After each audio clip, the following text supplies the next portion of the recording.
계시록 21장 1절에서 8절. 또 내가 새 하늘과 새 땅을 보니 처음 하늘과 처음 땅이 없어졌고 바다도 다시 있지 않더라. 또 내가 보매 거룩한 성 새 예루살렘이 하나님께로부터 하늘에서 내려오니 그 준비한 것이 신부가 남편을 위하여 단장한 것 같더라. 내가 들으니 보좌에서 큰 음성이 나서 이르되 보라, 하나님의 장막이 사람들과 함께 있음에 하나님이 그들과 함께 계시리니 그들은 하나님의 백성이 되고 하나님은 친히 그들과 함께 계셔서 모든 눈물을 그 눈에서 닦아주시니 다시는 사망이 없고 애통하는 것이나 곡하는 것이나 아픈 것이 다시 있지 아니하리니 처음 것들이 다 지나갔음이러라. 보좌에 앉으시니가 이르시되 보라, 내가 만물을 새롭게 하노라 하시고 또 이르시되 이 말은 신실하고 참되니 기록하라 하시고 또 내게 말씀하시되 이루었도다. 나는 알파와 오메가요 처음과 마지막이라. 내가 생명수 샘물을 목마른 자에게 값없이 주리니 이기는 자는 이것들을 상속으로 받으리라. 나는 그들의 하나님이 되고 그는 내 아들이 되리라. 그러나 두려워하는 자들과 믿지 않은 자들과 흉악한 자들과 살인하는 자들과 음행하는 자들과 점술가들과 우상 숭배하는 과 거짓말하는 모든 자들은 불과 유황으로 타는 못에 던져지리니 이것이 둘째 사망이라. 아멘.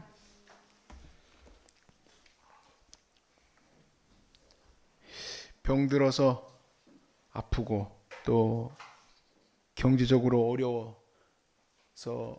사실 그 아픈 것도 제대로 잘 치료받지 못하는 분들도 있고 또 돌봐줄 가족이 없어서 혼자 있어야 되는 분들도 있고 그런 분들이 얼마나 많은지 몰라요. 근데 그런 많은 분들, 그런 어려움 가운데 있는 분들, 무엇을 해도 실패하고 무엇을 해도 도움이 될 것 같은데 안 되는 그런 분들을 우리 소중한 사람들에서는 지금 계속 돕고 있다는 사실이 큰 은혜입니다. 정말 우리 서울역센터부터 해서 청평역센터에 이르기까지 이렇게 무료로 섬기는 데 있어서는 아마 최고로 잘 섬기는 대로 저는 그렇게 자부하고 있습니다. 돈을 받으면 뭐 더 잘할 수도 있겠죠. 근데 그렇지 않은 상태에서 할 수 있는 한 최고로 잘 하고 있는 곳이 되어 있어요. 근데 처음부터 그렇게 한 거는 아니에요. 처음에 어머니가 처음 이 소중한 사람들 사역을 시작할 때에는 노숙인들에게 따뜻한 물 한 잔, 마오병에다가 따뜻한 물 한 잔 가지고 가서 그분들에게 나눠드린 것밖에 없어요. 그런데 요구하기 시작해요. 요구. 그분들이 따뜻한 물만 가져오지 말고 라면도 갖고 와라. 라면 가지고 가는 거는 아직까지는 할 수 있어요. 갖다 줬어요. 라면만 가져오지 말고 김치도 좀 갖고 와라. 저 어머니가 이제 고민이 됐어요. 이제 김치도 가져가야 되니까 무겁잖아요. 근데 가지고 왔어요.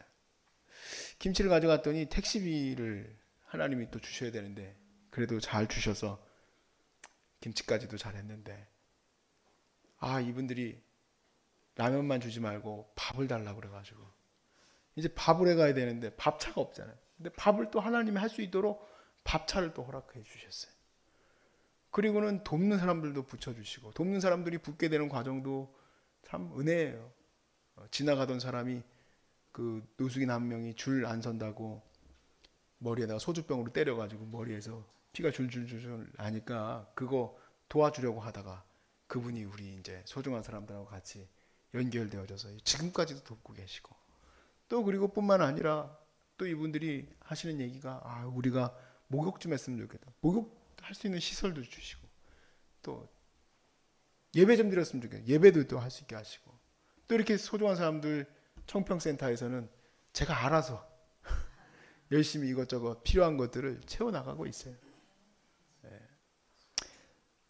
근데 중요한 게 뭐냐면 하나님이 한 번도 그 요구에 대해서 이건 안 될 것 같다라고 하신 적이 없어요. 세상에서는 그게 안 되잖아요. 여러분 생각해 보세요. 우리 사회복지기관이라고 해보십시다. 그러면 예산에 맞춰서 가야 되는데 지금 올해 나온 예산에서 갑자기 내일 당장 몇백 평이나 되는 예배실을 만들겠다. 그걸 갖다 계획안에 올렸어요. 그거 받아주는 센터장이 어디 있습니까? 하나님은 다 받아주시는 거예요. 할렐루야. 하나님은 필요하다고 하면 다 그냥 사인업을 해주세요. 사인업을 해주신 그 종이는 없지만 그게 이루어져 있잖아요. 그러니까 하나님이 그걸 이루시는 거예요. 그거를 이루실 때에는 하나님의 귀한 자녀들, 하나님의 귀한 정말 돕는 자들, 어디 숨어 있다가 나타나는지 신기하게도 그분들이 자기가 평생에 섬기고자 했던 마음과 또 그런 물질들을 드림으로써 우리 소중한 사람들 서울역센터와 또 청평이 이렇게 이루어질 수가 있어요. 저는 그것을 항상 마음에 새기고 두려운 마음으로 늘 여기에서 섬기고 있어요. 나중에 그거를 결산 볼 때에는 그분들과 내가 마주할 거기 때문에 자기 평생을 번 것을 헌신한 거에 대해서 내가 마주하게 되지 않겠습니까? 이 목사가 어떻게 썼는지 나한테 브리핑 좀 해봐라. 그게 제일 무서운 거죠. 제일 무서운 건 거기에요. 다른 데가 무서운 게 아니에요. 근데 제가 서두에 이렇게 좀 장황하게 소중한 사람들 사역을 좀 얘기를 했지만 소중한 사람들이 아무리 최고로 잘하려고 해도 여기는 불완전한 곳이에요. 완전한 곳이 아니에요. 여기는 불완전해요. 가장 큰 불완전함을 느끼는 거는 여기서 제가 정말 어머니도 늘 기도 제목으로 내지만 100%다 낫고 나가기를 원합니다. 써놓지만 100% 안 날 때도 있어요. 어떤 분들은 다 낫지 못하고 가실 때도 있어요. 그런 것이 항상 내 마음에서 받지 않으려고 노력을 하지만 이 한켠에 차곡차곡 쌓여가요. 오늘 아침엔 내 몸도 아파가지고 그런지 하나님 앞에 엎드려서 그렇게 기도했어요. 나는 기도도 제대로 잘 못하나 봅니다, 주님. 어째 이렇게 주님께서 그냥 1이면 1, 2이면 2 항상 그렇게 응답하시는 것 같으면서도 우리 환우들 가운데는 또 그렇게 안 해주시는 분들도 있나 이렇게 답답한 마음을 기도드릴 때도 있어요. 오늘 이 말씀은 계시록 21장과 22장으로 말씀드리고 나면 이제 끝이에요. 계시록은. 이거는 앞에 있었던 서두에 나왔던 교회와 비교되어지는 교회예요. 앞에 서두에 나왔던 교회는 뭡니까? 1장부터 3장에 나오는 교회. 7교회입니다. 이 7교회는 어떻게 보면 2000년 역사 동안 가장 주님과 가까이 있었던 교회 아니겠습니까? 시기적으로 얼마나 가까이 있었습니까? 그뿐만 아니라 이 교회들이 사실 지금까지 있었던 교회들과 비교했을 때 얼마나 완전했을까? 오히려 이후에 나오는 교회들과 비교할 수 없을 정도로 정말 그 고난과 어려움 가운데서도 잘 견뎠던 교회들이에요. 그럼에도 불구하고 이 7교회는 전부 다 불완전한 교회예요. 그런데 오늘 이 본문에 등장하는 이 새 예루살렘은 완전합니다. 완전해요. 지금까지 소중한 사람들이나 또 뿐만 아니라 어떠한 교회도 도달할 수 없었던 그 완전함. 그것이 바로 새 예루살렘이에요. 교회는 눈물을 닦아주는 곳이 돼야 됩니다. 어떤 뭐 교회를 보니 어머니 책하고 비슷하더라고요. 그 표어가. 울고 있는 사람과 함께 울 수 있는 교회 뭐 이런 식으로 돼 있더라고요. 위로해주고 어려운 사람들을 세워주고 낙담한 자들을 일으켜주는 곳이 교회여야 되겠죠?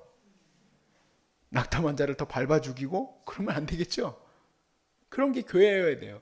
그래서 교회는 항상 그런 것들이 무엇인지를 찾아 나서는 곳이 돼야 돼요. 세상에서 헌화하고 우리가 이런 이벤트를 많이 합니다. 아무리 많이 해도 주님 나라에서는 아무것도 인정되는 게 없어요. 정말 주님이 기뻐하시는 것들을 교회가 바라보고 지향해야 돼요. 그럼에도 불구하고 저희들도 열심히 기도하고 밤낮으로 아침 저녁으로 이렇게 열심히 기도하고 말씀 보고 해도 안 되는 건 안 돼요. 그런데 이 새 예루살렘에는 안 되는 게 없어요. 새 예루살렘에는 무엇보다도 그 눈물을 주님께서 다 닦아주십니다. 눈물이 없는 곳이에요. 새 예루살렘은 눈물이 없는 곳. 새 예루살렘에는 곡과 사망과 곡은 죽었을 때 하는 게 곡이죠. 그 슬픔의 노래와 그 병듦과 낙담케 되는 이런 일들이 없는 곳이에요. 그것을 새 예루살렘이다 라고 말합니다. 이 새 예루살렘을 품고 있는 이 세상은 완전히 새롭게 리뉴돼요. 1절 말씀에 보시면 또 내가 새하늘과 새 땅을 보니 처음 하늘과 처음 땅이 없어졌고 바다도 다시 있지 않더라. 이 말씀을 통해서 우리가 알 수 있는 것처럼 새 예루살렘은 새로운 세상으로부터 시작돼요. 새로운 우주. 하나님이 온 우주를 새롭게 다시 정비하신, 급변하게 정비하시는 거예요. 그리고 그곳에는 뭐가 없습니까? 바다가 없다고 그랬습니다. 이 바다가 없다는 것은 실제 물이 없다는 것인지 문자적으로 아닌지는 우리가 알 수는 없습니다. 문자적으로 없을 수도 있겠죠. 뭐 주님이 다른 방법으로 뭘 하시겠지. 그렇지만 중요한 건 이거예요. 계시록에서 계속 등장하는 이 바다는 항상 악이 출몰하는 근원이에요. 그 이유는 이스라엘로 보았을 때 이 소위 말해서 지중해로부터 누가 옵니까? 로마가 온 거거든요. 그래서 거기서부터 항상 이 계시록에서는 바다에서부터 짐승이 나오고 바다에서 용이 나왔어요. 그 바로 슬픔과 낙담과 절망을 안겨줬던 그 근원이 없어졌다라는 말씀이죠. 우리에게서부터 슬픔과 낙담과 괴로움을 주었던 그 세상의 근원이 사라진다는 얘기예요.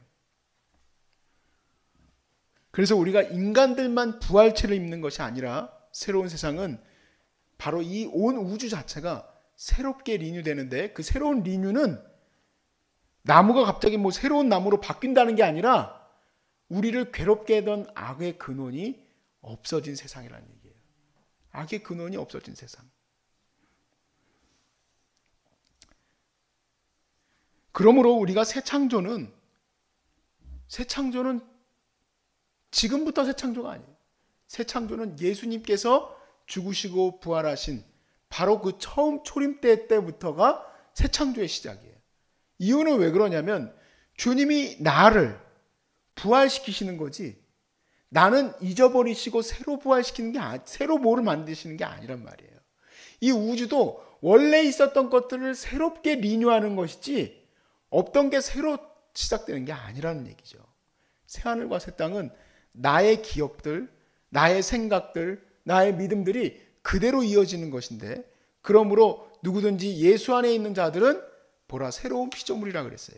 새로운 피조물. 그러니까 새로운 창조는 이미 시작됐어요. 하나님의 지혜죠. 하나님의 진짜 지혜예요. 어떻게 이런 생각을 하나님이 하실까? 하나님이니까 하시겠지만 나를 부활시키기만 하시면 되는 거예요. 그래서 이단들처럼 교주에 의해서 새롭게 된다는 말을 이제는 믿으시면 안 돼요. 교주에 의해서 새롭게 되는 게 아니라 이미 새롭게 시작되어졌고 완성은 주님이 재림하실 때 완성되는 겁니다.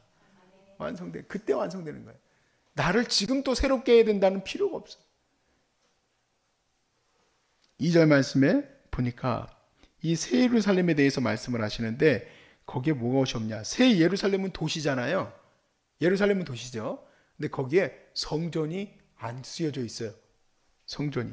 왜 성전이 안 써 있느냐? 왜냐하면 그 도시 자체가 바로 성전이기 때문에 그래요. 성전이란 말이 뭡니까? 거룩한 곳이죠. 그래서 새 예루살렘 앞에 붙은 수식어가 있어요. 거룩한 성. 거룩한 성, 새 예루살렘이에요. 자, 이 말씀은 이사야서 말씀을 성취하고 있는 겁니다. 이사야서 62장 3절에서 5절 말씀을 한번 보겠습니다.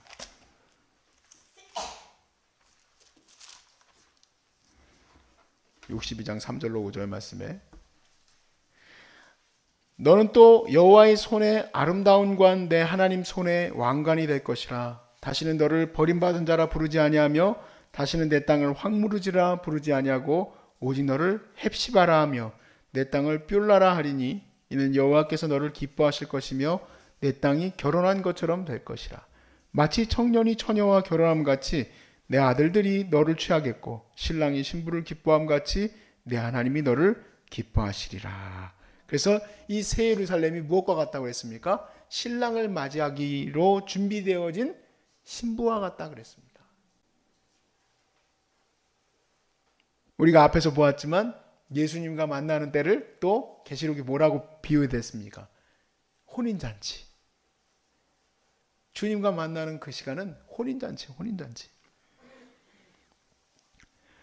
우리 주님께서 우리를 깨끗하게 하신, 보혈로 깨끗하게 하신 우리의 삶이 의의 열매로 맺어져서 아름다운 옷을 입고 하얀 세마포 옷을 입고 주님과 함께 신랑을 그 열매 옷을 입고 신랑을 맞이할 준비가 되어진 거예요. 그리고 이 신랑을 맞이할 준비가 되어 있는 이 교회는 영원토록 하나님이 새롭게 하신 새 창조의 세계에서 함께 살게 될 줄로 믿습니다. 오늘 본문에 돌아와서 3절에 보니까 내가 들으니 보좌에서 큰 음성이 나서 이르되 보라 하나님의 장막이 사람들과 함께 있으며 하나님이 그들과 함께 계시리니 그들은 하나님의 백성이 되고 하나님은 친히 그들과 함께 계셔서 라고 말씀합니다. 예수님의 이름이 임마누엘이라 하라 그랬습니다. 하나님이 그들과 함께 계시다. 주님이 우리와 함께 계심을 믿고 우리와 동행함을 믿고 있지만 이것도 우리에게는 완전함이 아니죠. 진정한 완성은 하나님이 우리와 함께 하시는 그 마지막 때예요. 마지막 때. 그래서 우리가 부활의 소망을 생각한다는 것은 단지 내 몸의 부활만 생각하는 게 아니라 이 온 세상이 새롭게 리뉴되는 것까지도 우리가 바라보는 거예요.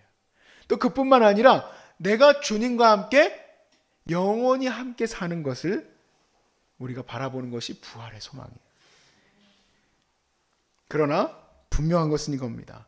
오늘 지금은 그런 것이 재림의 때에 일어날 것이기 때문에 오늘 지금은 나는 눈물을 흘릴 수밖에 없고 오늘 나는 아플 수밖에 없고 오늘 나는 괴로울 수밖에 없고 때로 주님이 나와 함께 하신다고 말씀하셨음에도 불구하고 하나님이 느껴지지 않는 것 같기도 하고 동행하지 않는 것 같기도 하고 주님이 내 말을 들어주지 않는 것 같은 느낌도 들고 괴로움 가운데 있을 수도 있어요. 사단이 우리를 넘어뜨리려고 여러 가지로 우리를 넘어뜨리려고 할 때 내 믿음이 바닥까지 떨어질 때도 있어요. 가끔 그런 말씀하세요. 목사님 제가 이 암에 걸리고 나니까 믿음이 전혀 없는 것을 깨달았다는 거예요. 내 안에는 믿음이 전혀 없더라. 그렇게 내 자신이 다 드러나는 거예요. 그러나 두려워하지 마십시오. 이기는 자는 즉 끝까지 믿음으로 견디고 이기는 자는 생명의 면류관 오늘 이 본문에서는 생명의 물을 주시리라 약속하셨어요. 생명의 물을 값없이 주리라. 값없이. 영원히 살 수 있는 은혜를 우리에게 값없이 주리라 했어요. 그러나 8절에 두려워하는 자가 돼서는 안 돼요. 믿지 않는 자가 돼서는 안 돼요. 흉악한 자, 살인하는 자, 음행하는 자, 점술가, 우상숭배자, 거짓말하는 모든 가증한 자들은 둘째 죽음인 불못에 던져지는 유황불에 형벌에 들어가게 되는 겁니다. 우리는 사망이라고 하면 생명이 뛰다가 멈추는 생물학적 죽음만 생각하는데 둘째 죽음이 이렇게 무서운 거예요. 둘째 죽음은 뭡니까? 영원한 불못에 들어가는 거예요. 오늘도 우리는 주님의 생명 가운데 있습니다. 우리는 불못에 들어간 자들이 아니에요. 우리는 죽음 앞에서도 두려워할 자가 아니에요. 왜냐하면 우리는 오늘 소망을 항상 품고 살기 때문에 그래요. 내 소망은 이 땅에 있지를 않습니다. 내 소망은 주님 안에 있는 줄로 믿습니다. 내 소망은 마지막 때에 그때 새롭게 만드신 새하늘과 새 땅에 내 마음이 있습니다. 그러므로 주님 오늘도 나의 힘을 주시고 이길 수 있도록 도와주옵소서. 기도하시며 나가시길 바랍니다.